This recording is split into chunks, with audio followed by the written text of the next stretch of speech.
በስመ አብ ወወልድ ወመንፈስ ቅዱስ አሐዱ አምላክ አሜን። አንድ አምላክ በሚሆን በአብ በወልድ በመንፈስ ቅዱስ ስም ታኅሳስ 17 በዚህች ቀን የቅዱስ ሉቃስ ዘአምድ የሥጋው ፍልሰት ሆነ። እርሱም ከፋርስ አገር ነው። መጀመሪያ በመቶ ጭፍራ ላይ መኮንን ሆኖ ተሾሞ ነበር። ከዚህም በኋላ ሹመቱን ትቶ የምንኩስናን ልብስ ለበሰ። በምስራቅ አገር ካሉ ገዳማትም በአንዱ ገዳም እየተጋደለ ብዙ ወራት ኖረ። የምንኩስናንም ሥራ ተጋድሎንና ትሩፋትንም በፈጸመ ጊዜ በዚያ ገዳም ውስጥ ቅስና ተሾመ። በተሾመም ጊዜ በዚያ በኖረበት መጠን የብረት ልብስን ለበሰ። ከዚያችም ወዲህ 6 ቀን የሚጾም ሆነ።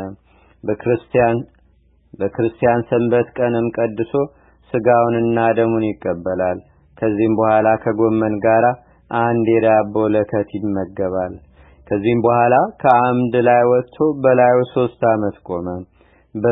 በስሙም ሲጠራውና ከዚያም አምድ ላይ እንዲወርድ ሲያዘው የመልአክን ቃል ሰማ። የብርሃን መስቀልንም አሳየው። ወርዶም ያን መስቀል ተከተለው። ከገዳማት ወደ አንዱ ገዳም እስካደረሰውም ድረስ መራው። በዚያም የሚኖር ሆነ። ሰዎችም ሁሉ ወደ እርሱ እየመጡ በትምህርቱ ይረጋጉ ነበር። ከዚህም በኋላ የማይናገር ሆነ። ከሰው ጋር ከቶ እንዳይናገር ከአፉ ውስጥ ድንጋይ ጎረሰ። ዳግመኛም ወደ ቁስጥንጥንያ አገር ዳርቻ ይሄድ ዘንድ መልአክ አዘዘው። ለእርሷም አቅራቢያ ወደ ሆነች ወደ አንዲት ቦታ ሄደ። ከምሰሶ ላይም ወጥቶ ታላቅ ተጋድሎን እየተጋደለ በላዩ 45 ዓመት ኖረ። እግዚአብሔርም የመፈወስን ሀብት ሰጠው። አስደናቂው ተአምራትንም በማድረግ ወደ እርሱ የሚመጡትን ከብዙዎች በሽተኞችን ፈወሳቸው። እግዚአብሔርም ከዚህ ዓለም ድካም ሊያሳርፈው በፈቀደ ጊዜ በዚህ ወር በ15ኛው ቀን አረፈ። የሚያገለግለውም ረድ ለጳጳሳት አለቆችና ለካህናት አለቆች ስለ ዕረፍቱ ነገራቸው። እነርሱም መስቀሎችን፣ ጽናዎችን፣ መብራቶችን ከመያዝ ጋር በዚያን ጊዜ ተነስተው ወደ መኖሪያው ሄዱ።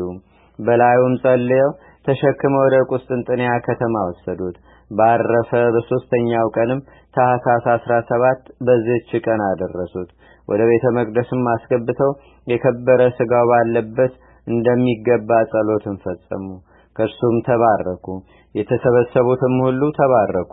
ከዚህም በኋላ ከእርሱ አስቀድሞ የቅዱሳን ሥጋቸው ወዳለበት ሳጥን ውስጥ ጨመሩት። እግዚአብሔርም እጅግ ጠቃሚ የሆኑ አስደናቂው ተአምራትን አብዝቶ ገለጠ። አምነው በሚመጡ በብዙዎች በሽተኞች ላይም ታላቅ ፈውስ ሆኗልና በእግዚአብሔርም ምስጋና ይሁን። እኛንም በዚህ ጻድቅ ጸሎት ይማረን። በረከቱም በአገራችን በኢትዮጵያ በሕዝበ ክርስቲያኑ ሁሉ ላይ ለዘላለሙ አድሮ ይኑር አሜን። ሰላም እብል ለፍልሰተ ሥጋ ከበያ በስባት ወባሌሉያ ሉቃስ ዘአምድ ቢጸዱቃስ ሐዋርያ ለነፍሴ ስረ ኃጢአታ ወህድ ጌጋያ እስመፈውሰ ሕማም ወደዌ የአምር ኬንያ። በዚችም ቀን የቅዱሳን ሰማዕታት የአርዲዮስ፣ የአውሲዮስ፣ የሲሪዮስ፣ የማርቆስ፣ የአርዋልኤልና በገድል የሚደክም መነኮስ የናትናኤል መታሰቢያቸው ነው። በረከታቸውም በአገራችን በኢትዮጵያ በሕዝበ ክርስቲያኑ ሁሉ ላይ ለዘላለሙ አድሮ ይኑር አሜን። አንድ አምላክ በሚሆን በአብ በወልድ በመንፈስ ቅዱስ ስም ታኅሳስ 18 በዚህች ቀን የከበረና የተመሰገነ ብርሃንን የገለጠ የአባ ሰላማ መታሰቢያው ነው። በዚህችም ቀን የሐዋርያው ቅዱስ ጳውሎስ ደቀ መዝሙር የቲቶ ሥጋ አቅራጥ እስከሚባል አገር ወደ ቁስጥንጥንያ ከተማ የፈለሰበት መታሰቢያው ነው። በዚህችም ቀን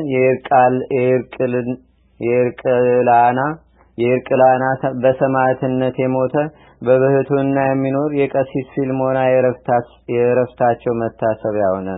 በዚህችም ቀን የፍርኪዮን፣ የኤልኪዮን፣ የባሳንቅስ፣ የዮናስ የባልንጀሮቻቸው ሰማዕታትን መታሰቢያቸው፣ የአርሲስ፣ የዳስያ፣ የዲሞንም የሥጋቸው ፍልሰት ሆነ።